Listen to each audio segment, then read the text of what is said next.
The state government under Chief Minister Manohar Lal Khattar is preparing to bring a law in the current budget session to ban beef. The proposed legislation may have provision for death penalty or life term for those slaughtering cows. மாட்டின் இறைச்சியை உணவாக உட்கொண்டால் 5 ஆண்டு சிறை மற்றும் 10,000 ரூபாய் அபராதம் என சட்டம் இயற்றியிருக்கும் மகாராஷ்டிரா அரசை கண்டித்து முற்போக்கு வழக்கறிஞர் சங்கத்தினர் மாட்டுக்கறி உண்ணும் போராட்டத்தை நீதிமன்ற வளாகத்திலேயே நடத்தினர். Those objecting to the ban say it unfairly targets minorities and lower caste Hindus who rely on beef as an affordable source of protein. The law has already led to the price of some meats to go up by 10%. But those supporting the ban say it protects the animals from abuse.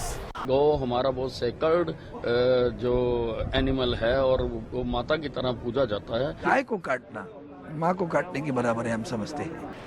పెద్ద కూర మా సాంప్రదాయం, పెద్ద కూర మా పచ్చదనం, పెద్ద కూర మా జీవావరణం, పెద్ద కూర మా ప్రాణం. గొడ్డు కూరని తినొద్దంటే ఎట్లా? ఇంకో మాట అడుగుతా, తినొద్దన్నీకే నువ్వెవరు? ఏడికెళ్ళి వచ్చినావు? గొడ్డుతో నీకేం సంబంధం అని అడుగుతున్నా. ఈ పొద్దుదాకా నీ ముఖానికి 2 ఎడ్లను సాధినవా? 2 బర్లను, 2 ఆవులను, 2 గొర్రెలనైనా సాధినవా? పోని 2 కోళ్ళను పెంచిన యాది ఉన్నదా? నీవు గొడ్డు గోద జీవాలను అడుగు కొట్టుకుపోయింది లేదు, ఎన్నడూ అడవిలో మేపింది లేదు, ఎన్నడూ వాటిని చూసింది లేదు. మా అమ్మవార్లకు మేము దున్నపోతును మేకపోతును అర్పించుకుంటాం, మేము తింటాం. వద్దన్నవంటే మిగిలవేమో. మా మైసమ్మ, నూకలమ్మ, పోలేరమ్మ, పోచమ్మ, ఎల్లమ్మ తల్లులు మమ్ములను అడుగుతారు, అరే బిడ్డ మాకు దున్నపోతు కావాలేరా, ఒరే బిడ్డ మాకు బలిసిన ఎద్దు కావాలేరా. మేము ఇచ్చుకుంటాం, మా అమ్మవార్లకు మేము ఇచ్చుకుంటాం. నీవెవరివి కొయ్యొద్దు తినొద్దు అననీకే? మా దేవతకు మేము ముందే పేరు పెట్టుకొని కాపు చేస్తాం, పండగ చేసుకొని సంబరం చేసుకుంటాం. కాదన్నవంటే నిన్నే మైసమ్మ అడుగుతుంది, చూసుకో మరి.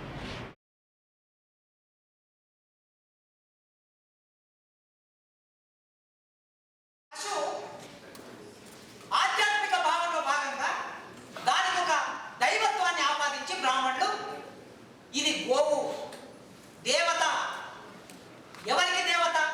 దేవత లాంటిది. బ్రహ్మకి, విష్ణువుకి, శివుడికి, సమస్త దేవతలకి పాలిచ్చేది, రకరకాల పదార్థాలు ఇచ్చేది అని దానికి ఒక దైవత్వాన్ని పెట్టేశారు. దాని వలన దైవత్వ భావన కలిగి వాళ్ళ సాంస్కృతిక ఆధిపత్యం, వాళ్ళ భావజాలం మొత్తం అన్ని కులాల మీద ప్రసరించుకుంటూ వచ్చింది. అట్లా మిగతా కులాలన్నీ దూరం అయిపోయాయి.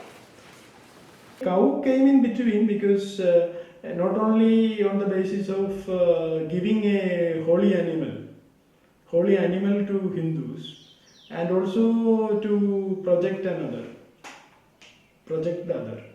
other became who are killing the cow. And when the census categories provided a kind of broad Hindu identity across the caste, actually the only who were left with other than this identity religious terms are Muslims. So generally Muslims were considered as killing cow killers, and Hindus are considered as not killing the cow. Even if devils were identified, actually these kinds of purifiers of religion or reformers of religion can find out a kind of broad Hindu identity. That's why devils were co-opted also. And upper caste Hindu reformers were speaking about untouchables as part of Hindu fold when elections were introduced, because number became important. Number and common cultural symbols were many for these groups. So religion became the dividing line.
People engaged in the occupation of trading of cattle and the butchery, they are almost uneducated people. They are illiterate people. Most of the people are illiterate. We are working for the education of their children, but almost all the people, I can say, their parents, they are illiterate, uneducated. They do not know the schemes of the government, and the government is also not interested in them to make them modernize or to make them aware to have all those facilities in the cities. Apart from there is a group working against the beef, cattle trading in the name of religion.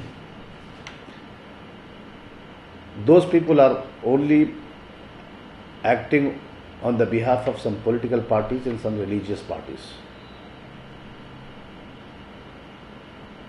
They are so organized.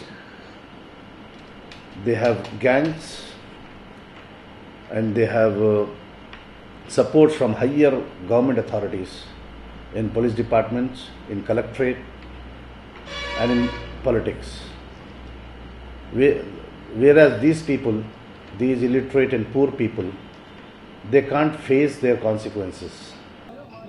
Interestingly, if there's a question of whether or not it is right to eat or not eat beef, you have to look at it from this angle. Who decides it's right or wrong? It's obvious, it's a decision based on the sentiments of a particular community. So, if they like it, they say it's okay.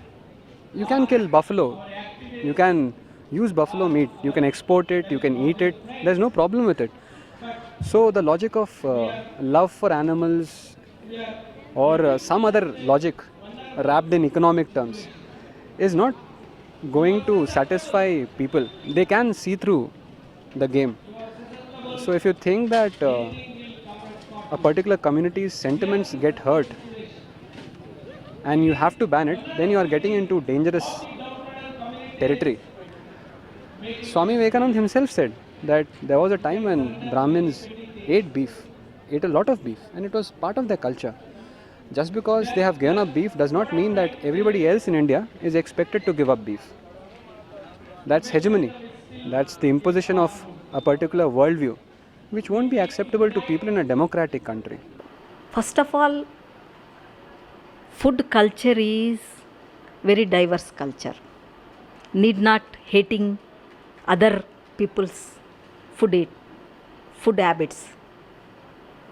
Dalits are respecting other people's other food habits, not hating. Why you are controlling Dalits food, Muslim food? That's the problem. You are controlling, we are protesting.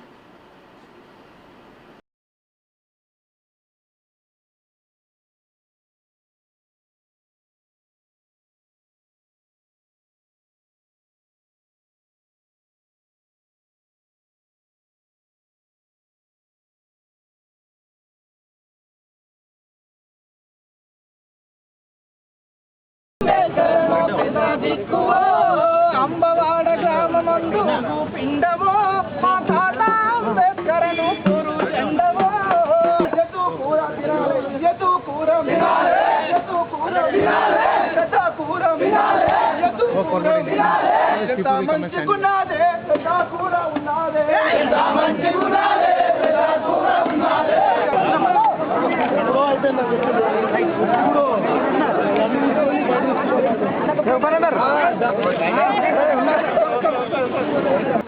మా యొక్క హక్కును కాలరాసే విధంగా ఇవాళ తినే ఆహార పదార్థాలను ఈసరించుకోవడమే కాదు, తినొద్దని చెప్పేసి ఇక్కడ శాసిస్తా ఉన్నారు. ఒకవైపు హిందూ సంబంధించిన ఫెస్టివల్ వస్తే హాస్టల్లో మరి ఆదివారం వచ్చినా కానీ ఆదివారంలో జనరల్ గా నాన్ వెజ్ ఉంటుంది. కానీ హిందూ మతం సంబంధించినటువంటి ఫెస్టివల్ వచ్చినప్పుడు ఇక్కడ ఎటువంటి నాన్ వెజ్ తినడానికి వీల్లేదని చెప్పేసి శాసిస్తే ఇవాళ మేము ఊరుకోమని చెప్పేసి ధిక్కరించి మా యొక్క హక్కును కాపాడుకుంటామని చెప్పేసి విద్యార్థులు మేమందరం కూడా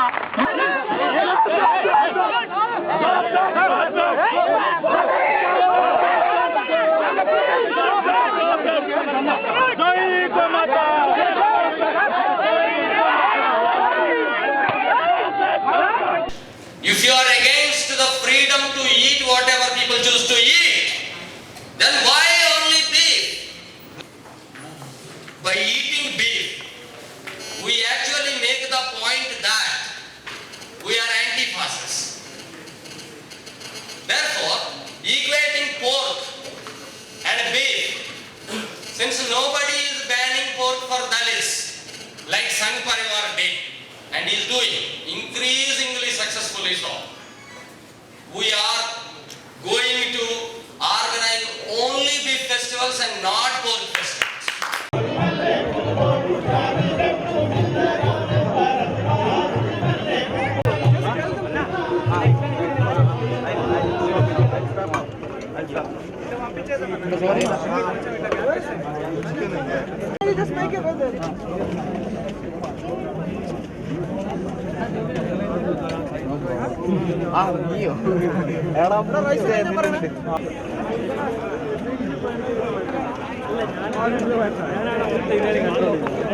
I am welcoming this type of movement. That's why some young generation, new generation, first educated generations from Dalits, BCs, even Muslims,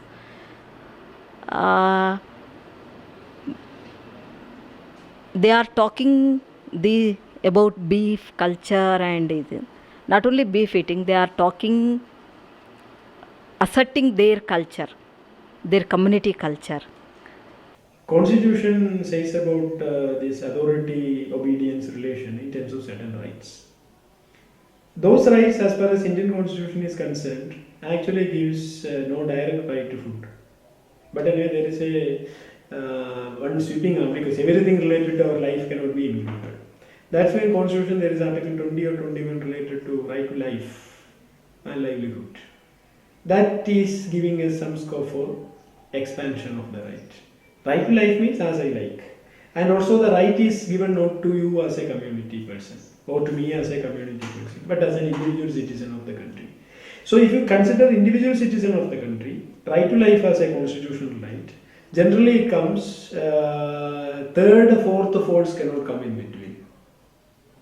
State can intervene, but state can intervene only through certain ways. And it can be challenged in court and all. Other bodies are not. That is why right to life, as well as right to life is concerned, means how to live. How to live is given to me as an individual citizen. I may be part of my community, I may be part of my gender, I may be part of my caste and all. But these structures cannot come to dictate what I should do. It's individual choice, or it's a matter of the rights of communities. So for me, personally speaking, it's not just about an individual's right. We after all live in a state, we live in India, and we are part of different communities. So you have to understand that it's not something which you can reduce to merely whether you like to have beef or not. For centuries, many downtrodden communities like the Dalits, the Muslims, the tribals, they have been depending on beef from both buffaloes and from cattle for sustenance. Now suddenly, because you have a central government run by a party with a certain ideology, you want a beef ban in the name of a particular culture. But you also have to ask the question if that culture represents the culture of the entire country. Obviously it does not. No one can force you to do this particular thing or any other thing. You have freedom everywhere. You will not be forced to do this particular thing or to adopt this particular style. It's not that easy in India, at least, because there are different people here, people from different religion, and the culture is very appreciating here also. It's not that easy to force people to adopt the lifestyle of on their one own whims and fancies, you can say that. Otherwise everybody will adopt the agenda of RSS. They can force everyone and adopt that agenda. ఇక్కడ India problem ఏంటంటే, Dalits first of all not human beings, the brahminical agrahara context. వీళ్ళు ఏ food తిన్నా అది impure. ఆ mind సెట్తో ఆలోచిస్తారు కాబట్టి anti దళిత attitude అనేది ఈ రకంగా వస్తుంది. కానీ బీఫ్ అనేది దళిత్స్కి లిమిట్ అయి లేదు, దళిత్స్కి లిమిట్ అయి లేదు. అది పార్ట్ ఆఫ్ ద కల్చర్. అందరూ తింటారు దాన్ని, అందరూ తింటారు. వాళ్ళు బీఫ్ బ్యాన్ చేయడంలో అంత సీరియస్గా ఎందుకు వస్తుంది, సీరియస్గా ఎందుకు తీసుకుంటున్నారు అంటే అక్కడ ఫుడ్కు లింకులు చాలా ఉన్నాయి. There is so many links around beef. అందుకే నేను అంటున్నా ఏంటంటే ఆ తినేకాడ బీఫ్ తినేకాడ ఒక్కటే కాకుండా దళిత్స్ ఇంకా డిగ్ చేయాలి హిస్టరీని. Dalits and pigeons like who are attaching agriculture, land, animals. దీన్ని కొంత తవ్వితే అసలు విషయాలు వస్తాయి. ఇది agraharam food, agraharam mindset country కాదు. ఇది peoples country. Peoples country, peoples in the sense communities are there, diverse communities. Dalits India, BC India, Muslim India, not only Brahmin India.